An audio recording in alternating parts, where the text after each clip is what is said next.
Every individual, at various stages in their life, encounters problems.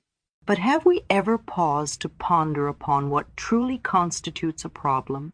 More often than not, our external world is a meticulous reflection of our internal state. The challenges we confront, the issues we label as problems, often are mere manifestations of our perceptions, reactions, and internal dialogue. Consider this. Two individuals might face the exact same situation, yet one perceives it as a debilitating problem, while the other views it as a mere hurdle, an opportunity for growth. Why this disparity? It's because problems, in their essence, aren't objective realities, but subjective interpretations. They often stem not from the situation itself, but from our thoughts about it. A traffic jam, for example, is an external situation. One person might react with anger, seeing it as a problem that's making them late. Yet another might use that time to listen to a podcast, reflect, or simply breathe, turning what could be a frustrating experience into a moment of respite. The traffic remains the same, but the problem is different for both because of their thinking. Moreover, our thought patterns are shaped by years of conditioning, experiences, and beliefs. Some of these beliefs might be limiting, causing us to perceive challenges as insurmountable problems. For instance, someone who believes that they're unlucky might see every setback as proof of this belief, thereby perpetuating a cycle where problems seem to multiply. Our perception is a powerful lens through which we interpret the world around us. It shapes our experiences, molds our reactions, and ultimately determines the narrative of our lives. Every event, every encounter, every fleeting moment is filtered through this lens, and the resulting interpretation lays the foundation for our emotions, actions, and outcomes. Imagine standing at the edge of a vast forest.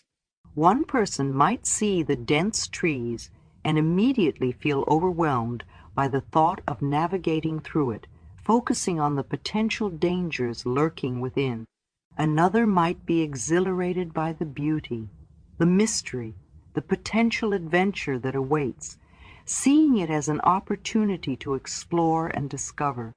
The forest remains unchanged, but the perceptions about it are vastly different, leading to different experiences and emotions. The intricacies of human perception have been the subject of philosophy, psychology, and even spirituality for millennia. It's fascinating to realize that two people can witness the exact same event and yet have completely different stories about what transpired.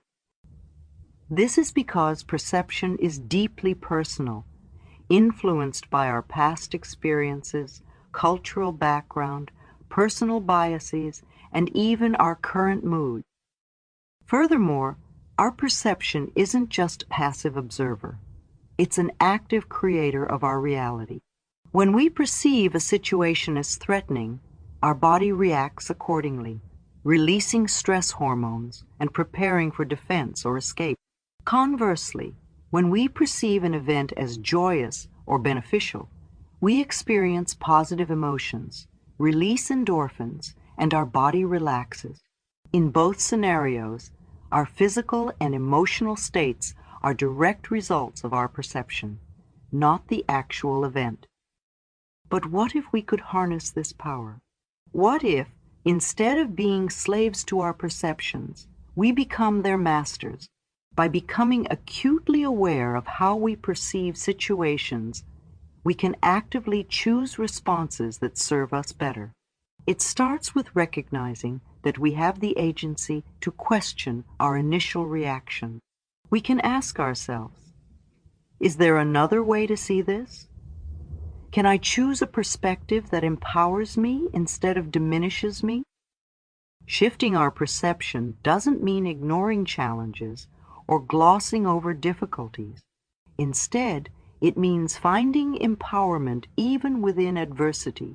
It's about seeing the silver lining in the cloud, the lesson in the challenge, and the opportunity in the obstacle.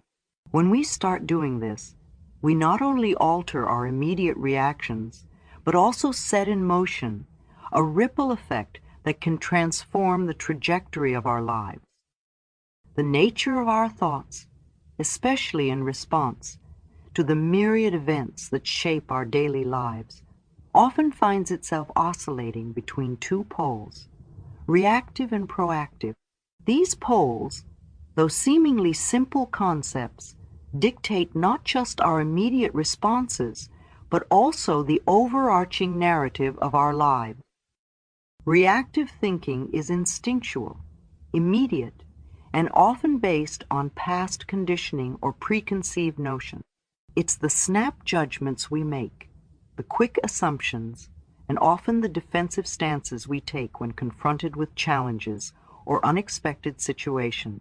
When we operate from a reactive mindset, we often feel as though we are at the mercy of external circumstances, bouncing from one event to another, always playing defense.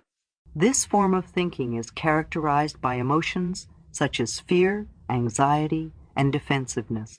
It's the immediate frustration we feel when stuck in a traffic jam, the defensiveness when someone offers unsolicited advice, or the anxiety when faced with unexpected financial burdens. In contrast, proactive thinking offers a breadth of empowerment.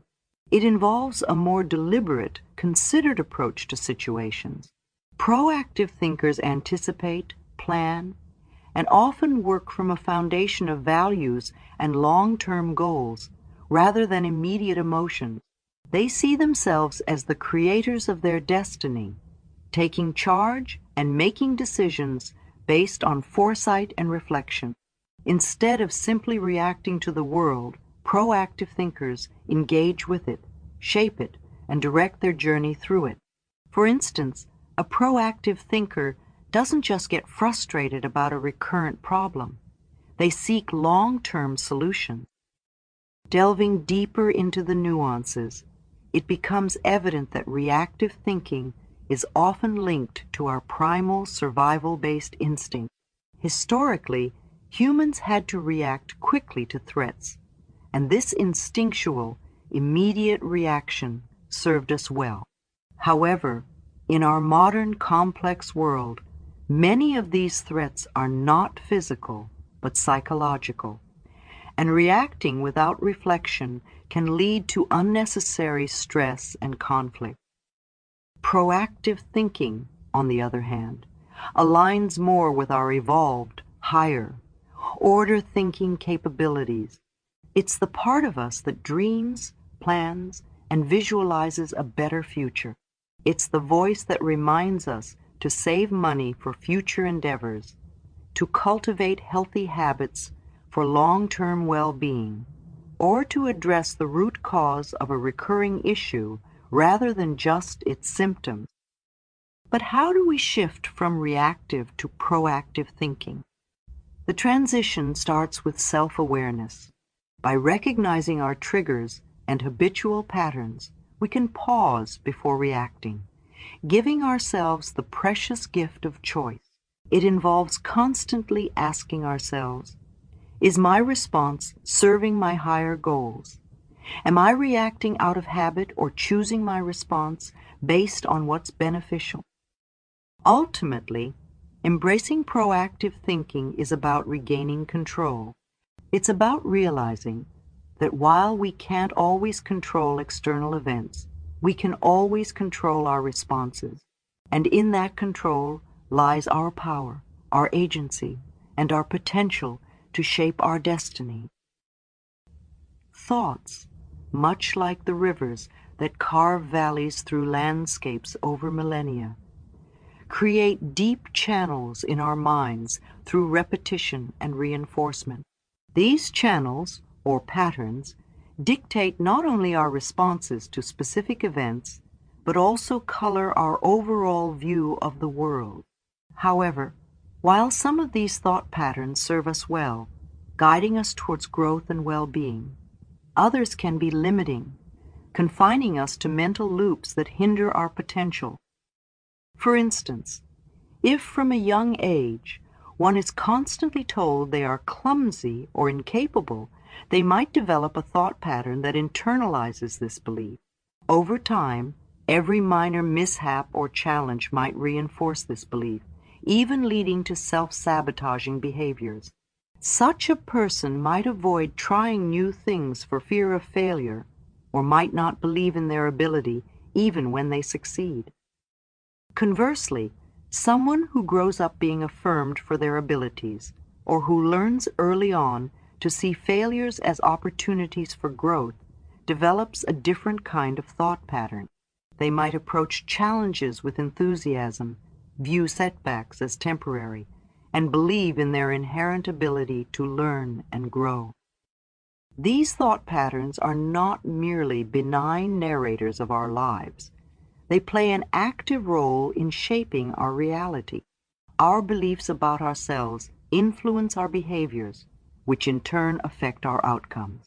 If we believe we're bad at public speaking, we're more likely to be nervous, which can affect our performance.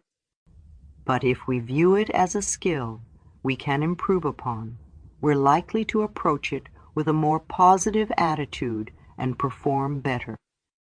To understand and transform our thought patterns, we must first become aware of them. This requires introspection and self-reflection, perhaps journaling or even discussing our recurring thoughts with trusted friends or therapists. Often, merely shining a light on these patterns, understanding where they originated, and questioning their validity can diminish their power over us. But understanding is just the first step. The true transformation comes when we actively work on reshaping these patterns. This might involve challenging limiting beliefs by seeking evidence to the contrary, using positive affirmations, or even visualizing a new narrative for ourselves. Every time we consciously choose a positive, empowering thought over a limiting one, we are taking a step towards building a new, beneficial thought pattern. Another effective method for reshaping thought patterns is to place ourselves in new and diverse experiences. By pushing ourselves out of our comfort zones, trying new things, meeting new people, and exposing ourselves to different perspectives, we challenge our pre-existing beliefs and give our minds fresh material to work with. Transformation, in the truest sense, isn't merely about altering one facet of our lives. It encompasses a holistic change involving mind, body, and spirit. As we've delved into the power of thoughts and their profound impact on our lives, it's essential to recognize that our thoughts don't operate in isolation. They are intrinsically linked to our physical well-being and spiritual essence, and any effort towards genuine transformation must acknowledge and nurture these connections. Physiologically speaking, our thoughts have tangible effects on our bodies.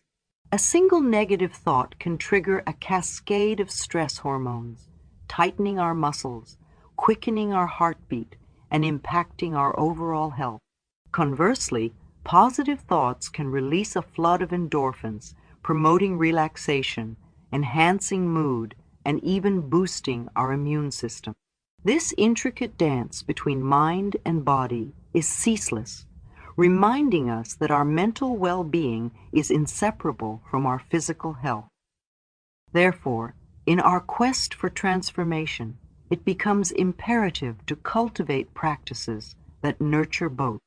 This could manifest as incorporating regular physical exercise, which not only benefits the body, but also releases neurotransmitters that uplift the mind. Nutrition, too, plays a pivotal role.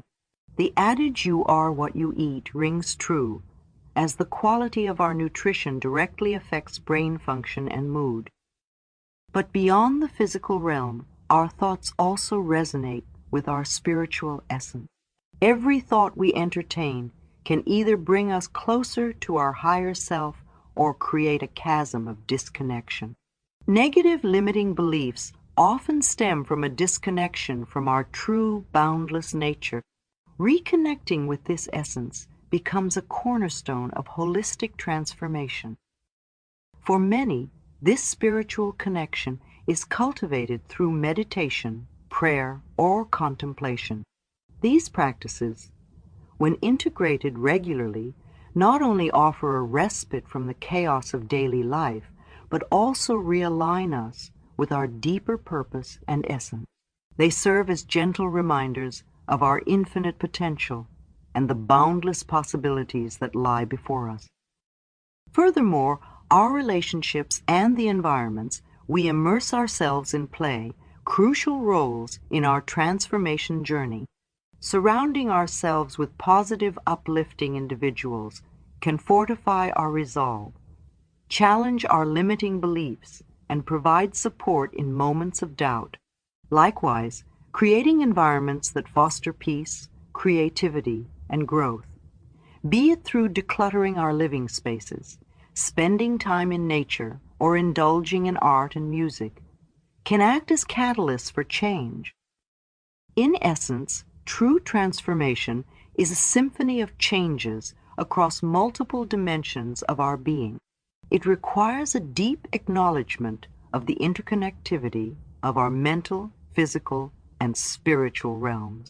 As we nurture each facet, ensuring they harmonize, we set the stage for profound, lasting change. This holistic approach doesn't just alter a part of us, it elevates our entire being, leading us towards a life of balance, purpose, and unparalleled joy.